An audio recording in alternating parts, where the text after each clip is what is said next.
सो क्या रिवाइज करेंगे? AS12 that is accounting for government grants. कल जाते जाते एक चीज़ बोलते गए थे, इसे 4-5 बार रिवीजन हो गया, पर चालू तो वहीं से करूँगा मैं। First one AS1,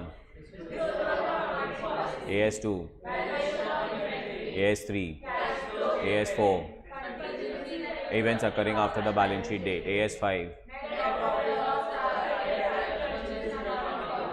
AS7, AS9, AS10, 11, 12, 13, 14, 15, 16, 17, wonderful, 18,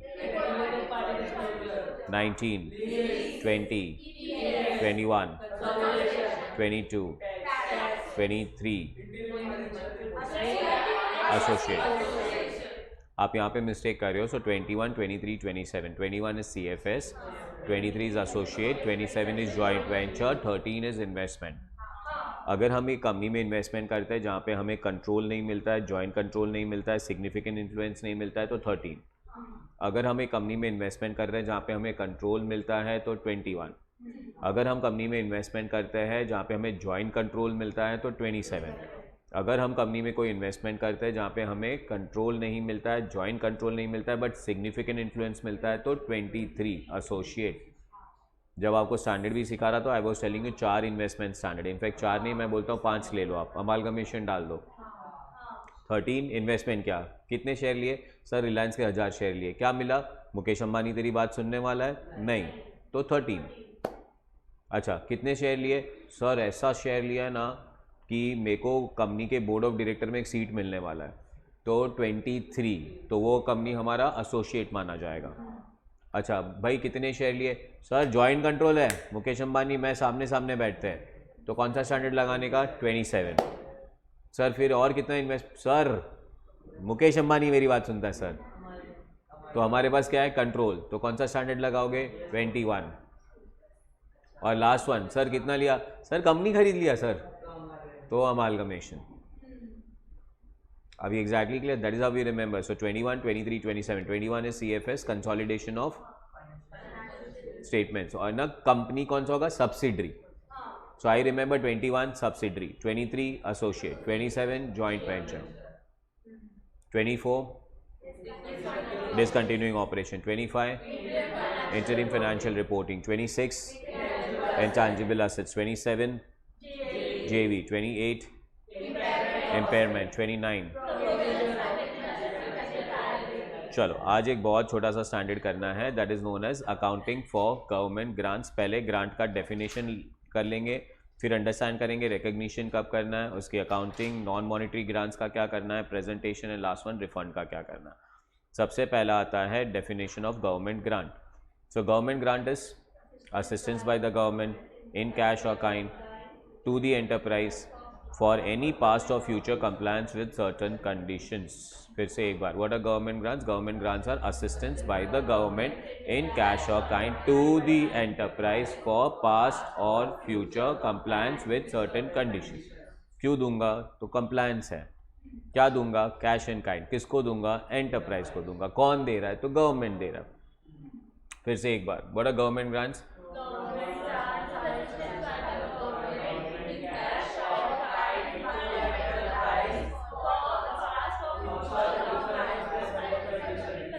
absolutely clear, very important, very important. जब मैं स्टैंडर्ड करा था तभी भी मुझे याद है, मैंने बहुत मेहनत की इसको डालने के लिए दिमाग में। फाइनल में भी एक स्टैंडर्ड आता है, नहीं समझ पाते लोग। सो रिकग्निशन कब करना है? रिकग्निशन तब तक नहीं करना है when you have a reasonable assurance that enterprise will comply to the conditions and grant will be received. ये विल बहुत इंपॉर्टेंट है। So I will recognize the government grant when I have a reasonable assurance that I will comply to the conditions associated with the grant and I will receive the grant. क्या पैसा आ गया है, ज़रूरी है grant को recognise करना? नहीं। Condition satisfy हो गए, क्या वो ज़रूरी है वो ग्रांट को रिकग्नाइज करना? नहीं। क्या ज़रूरी है? श्योरिटी, अश्योरेंस ज़रूरी है, रीजनेबल अश्योरेंस ज़रूरी है। सर कंडीशन तो सेटिस्फाई कर ही लूँगा, सर ग्रांट तो आ ही जाएगा। अभी क्लियर? अब फॉर एग्जाम्पल आज क्वेश्चन मेरे को बोलता है सर देखो आपको गाजर का हलवा खिला रहा हूँ, कल लेके आऊँगा। मतलब क्या करना है? बोलता है सर आपको 1K जॉग करना है, 1K दैट इज़ 1 किलोमीटर। अब 1 किलोमीटर जॉग करना है, एम आई श्योर कि मैं 1 किलोमीटर जॉग कर लूँगा? 100%। एम आई श्योर कि क्वेश्चन गाजर का हलवा लेके आएगा? 100%। तो एंट्री पास करनी है। And when I say you have to recognise the grant का मतलब गवर्नमेंट ग्रांट क्रेडिट करना है। क्या क्रेडिट करना है? गवर्नमेंट ग्रांट क्रेडिट करना है। चलो सर पैसा नहीं आया तो क्या करोगे? Receivable to grant. सर पैसा आ गया तो क्या करोगे? Cash to grant. सर पैसा आ गया पर आपको नहीं लग रहा है कि कंडीशन आप सेटिस्फाई कर पाओगे, तो कैश टू एडवांस। तो ग्रांट नहीं लिखने का, रिकग्निशन जब बोलेंगे कि रिकग्निशन यस आ जाएगा तो ग्रांट क्रेडिट हो जाएगा, बट रिकग्निशन में अगर नो आएगा तो ग्रांट क्रेडिट नहीं होगा। तो ये क्वेश्चन यही पूछ रहे हैं कि ग्रांट को क्रेडिट कब करना है। ग्रांट को क्रेडिट करना है when we have reasonable assurance that grant will be received and conditions will be fulfilled. Conditions are fulfilled नहीं, ग्रांट इज रिसीव्ड नहीं, विल बी। परफेक्ट है। अगर याद हो तो मैंने आपके बुक में 4-5 केसेस कराए हैं और फिर अंडरस्टैंडिंग करवाया है। अभी क्लियर विद दैट वन? ये आज किसी को आज ही बोल रहा था कि ग्रंथ है।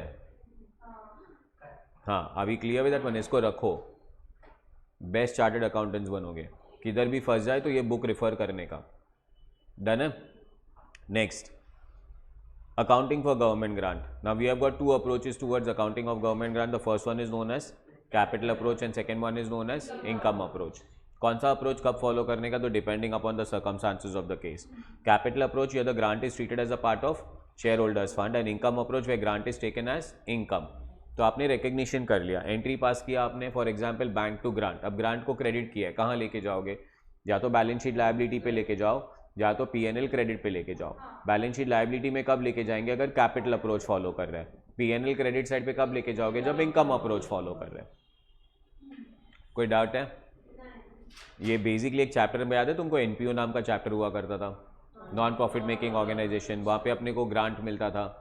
If that grant is one time grant तो हम बोलेंगे इसे कैपिटल अप्रोच फॉलो करेंगे। If the grant is recurring in nature तो हम बोलेंगे हम रेवेन्यू अप्रोच फॉलो करेंगे। परफेक्ट है। Next one, non monetary grant. Now what do you mean by the word non monetary grant? यहाँ पे हमें ग्रांट मिला है बट मॉनिटरी नहीं है, तो क्या मिला है सर? असेट्स मिले हैं। तो कौन से प्राइस पे रिकॉर्ड करोगे? Nominal value. अभी एग्जैक्टली क्लियर? हाँ, it can be anything. Examination में 1 रुपये पे रिकॉर्ड कर लेना, but practically that's what we say कि 1 पे रिकॉर्ड करते या 10 पे रिकॉर्ड करे या 100 पे रिकॉर्ड करे, इररिलेवेंट है। एक वैल्यू डालनी है कि एंट्री पास हो जाए, लोगों को दिखे कि वो हमारे बुक्स में है और लोगों को ये पता चले कि हमें ये ग्रांट में मिला है। अब गवर्नमेंट ने हमें 5 एकड़ का लैंड दिया, अगर मैं एंट्री पास नहीं करूँ तो कहाँ से पता चलेगा मेरे पास लैंड है? तो एंट्री पास करना है, land account debit to grant. अभी exactly clear with that? Concept समझा? अच्छा, सेकंड, क्यों 1 रुपये पे क्यों रिकॉर्ड करने के लिए बोला है? ताकि वो बैलेंस शीट पे 1 रुपये पे दिखता रहेगा तो अपने को ये भी पता चलेगा कि ये ग्रांट में मिला है। सो दोनों पर्पज सॉल्व हो जाता है। So if you are receiving a non monetary grant, non monetary asset given free of cost are to be recorded at which value? Nominal. Then comes presentation. अब ग्रांट किसके related में है? So is it grant related to fix assets? Is it grant related to your recurring activity? And third one, is it grant related as a capital contribution? याद आ रहा है? This is grant related to fix asset, 2 method है। This is grant related to revenue, 2 method है। And this is grant related in the nature of promoters contribution, यहाँ पे method नहीं है। सो अगर ग्रांट मिला है प्रमोटर्स कंट्रीब्यूशन के लिए तो फिर हम एक ही एंट्री पास करेंगे, that is bank account debit to capital reserve. मतलब ये ग्रांट को कहाँ क्रेडिट कर देना है? Capital reserve, that is credited to capital reserve. चलो, अगर ग्रांट रिलेटेड टू असेट मिला है, 2 मेथड है। या तो उसे असेट में क्रेडिट कर दो, that is known as a deduction to asset. अभी एग्जैक्टली क्लियर? तो फिर हम एक असेट खरीद रहे 5 लाख का, entry asset to bank, government ने 2 लाख का ग्रांट दिया, entry bank to asset 2 lakh, तो अपने को बैलेंस शीट में असेट कितने का दिखेगा? 3 लाख। डेप्री कितने पे मारेंगे? 3 लाख। सेकेंड मेथड कौन सा है कि उसको असेट से डिडक्शन नहीं दिखाए, डिफर्ड इनकम दिखाए। तो असेट खरीदो, entry asset to bank 5 lakh, grant मिला, entry bank to deferred income 2 lakh. तो अब हमारे बैलेंस शीट में असेट साइड पे एक असेट दिखेगा, लायबिलिटी साइड पे ग्रांट दिखेगा। असेट को 5 साल से डेप्रीशिएट करने का, ग्रांट को 5 साल से अमोर्टाइज करने का। असेट का डेप्री पीएनएल डेबिट साइड पे आएगा, ग्रांट का अमोर्टाइजेशन पीएनएल क्रेडिट साइड पे आएगा। Ultimately net net net same रहेगा। चकास है? Next one, presentation of government grant related to what? Revenue. अब रेवेन्यू रिलेटेड अगर हमें कोई ग्रांट मिली है तो for example if I give you an example in the class also very well कि लेट्स से हमें ग्रांट मिली है कॉलेज में स्पोर्ट्स टूर्नामेंट कराने के लिए, तो इसे कहते हैं रेवेन्यू ग्रांट है। तो रेवेन्यू ग्रांट को दिखाने के 2 तरीके, एक तो उसे एक्सपेंस में से माइनस करके दिखाओ। किसके लिए ग्रांट मिला था sir? Sports tournament. Sports tournament कराई सर, 12 लाख का खर्चा हुआ। कितने का ग्रांट मिला सर? 10 लाख का ग्रांट मिला। खर्चा इनकम, सो 12 लाख माइनस 10 लाख, आंसर आ गया 2 लाख। सर दूसरा मेथड कौन सा और क्या कर सकता हूँ? बेटा सेपरेट हेड बना दे, अदर इनकम। तो फिर खर्चा कितना दिखाओ? 12, इनकम कितना दिखाओ? 10, नेट करके नहीं दिखाना है। तो first one, either separately under the head other income और alternatively they should be deducted as an expense. कोई डाउट आपको? और प्रमोटर्स कंट्रीब्यूशन में आएगा तो क्वेश्चन नंबर 1, नोटबुक लाए हो कि नहीं लाए हो? नहीं लाए हो तो भी ठीक है, चलो ये तो ऐसे ही मेरे साथ कर लो। यहाँ पे Z Limited purchase fixed asset for 50 lakh which is estimated having 5 years with a salvage value of 5 lakh. बातें कम बीच में। On purchase of the asset, government granted it a grant of how much? Pass the necessary journal entry in the books of the company for the first 2 years if the grant is deducted from the value of the asset. Asset से कम करके दिखाया है तो भाई मैं तो 2 column बना दूंगा। यहाँ पे बोल रहा हूँ ईयर 1, एग्जाम में ऐसा नहीं करना। ईयर 2 पूरा जर्नल का फॉर्मेट बनाओगे। ईयर 1 पहले प्लांट खरीदते, कितने का खरीद रहे हैं? एंट्री आ जाएगा plant account debit to bank, amount कितना? 50 लाख। एग्जाम में पूरा 50-50 लिखना। नेक्स्ट वन, अब गवर्नमेंट ग्रांट दे रही है, कितने का? 10 lakh and grant is shown as deduction. Journal entry बोलो, bank account debit to asset. Madam asset, हाँ तो प्लांट,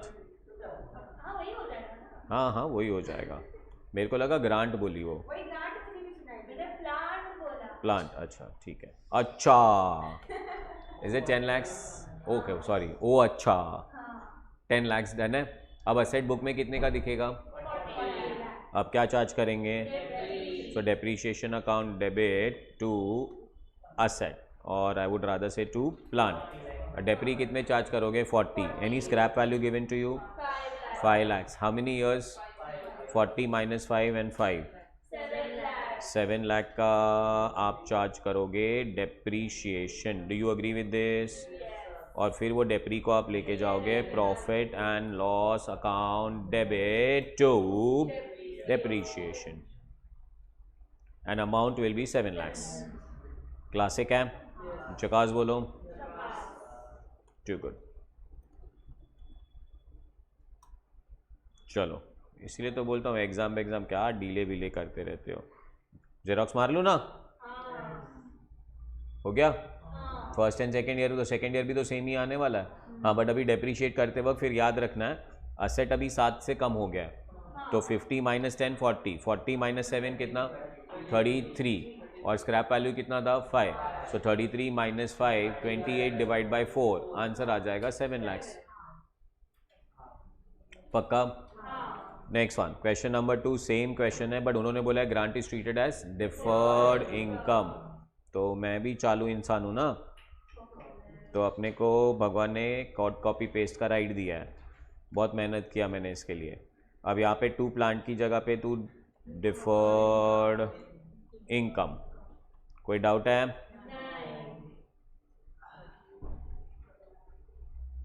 डन है? हाँ बट अभी डेप्रीशिएशन यहाँ पे 7 का नहीं होगा।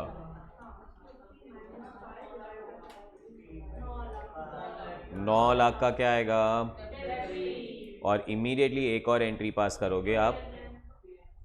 नहीं, डेप्री को पीएनएल में बाद में ट्रांसफर कर देना, but deferred income debit to PNL, ये भी कितने साल से लेके जाओगे? 5 ईयर से लेके जाओगे, तो ये 2 आएगा। तो अल्टीमेटली पीएनएल के क्रेडिट डेबिट साइड पे 9 और पीएनएल के क्रेडिट साइड पे 2, तो ऑटोमेटिकली नेट तो 7 ही आएगा ना। और एक वापस एक एंट्री जो प्रॉफिट एंड लॉस अकाउंट को हमें डेप्री को लेके जाना है वहाँ पे, तो we'll say this is profit and loss to depre and this is amounting to 9 lakhs। कोई डाउट है? और लास्ट के ये जो 3 जर्नल एंट्रीज है ये यहाँ पे कॉपी कर लेते हैं। चकास बोलो, दोनों मेथड क्लियर है? नेक्स्ट वन, क्वेश्चन नंबर कौन सा था ये? 2, रिफंड ऑफ गवर्नमेंट ग्रांट। अब जब अगर आपको ग्रांट रिफंड करना है तो ये बहुत इंपॉर्टेंट है कि आपने पहले कौन सा मेथड फॉलो किया था। अब अगर आपने डिडक्शन ऑफ असेट दिखाया तो आज एडिशन टू असेट दिखा दोगे, अगर आपने डिफर्ड इनकम दिखाया तो डिफर्ड इनकम से निकाल दोगे, और डिफर्ड इनकम निकालने के बाद भी सर कुछ बच जाएगा तो प्रॉफिट एंड लॉस में डाल दोगे। Concept clear? चलिए question number 3, can I start? A Limited purchased plant and machinery for how much? Useful life is, and residual value is, the grant was 16 lakh. Show the journal entry to be passed at the time of refund of the grant in the 3rd year and the value of the asset if the grant is credited to deferred income or if the grant is credited as asset का reduction. So अब question number कौन सा कर रहे हैं हम लोग? ये 3। अब यहाँ पे मैं 2 कॉलम इसीलिए बना रहा हूँ because I will say this is credited to what? Asset, और यहाँ पे दिखाऊंगा क्रेडिटेड टू डिफर्ड ग्रांट।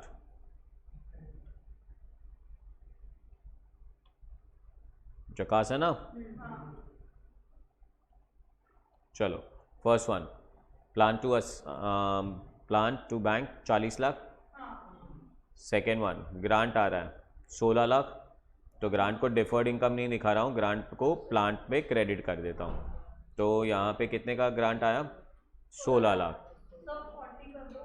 ऊपर 40 कर दूँ, तो 40 में से 16 चले गए, बचा कितना?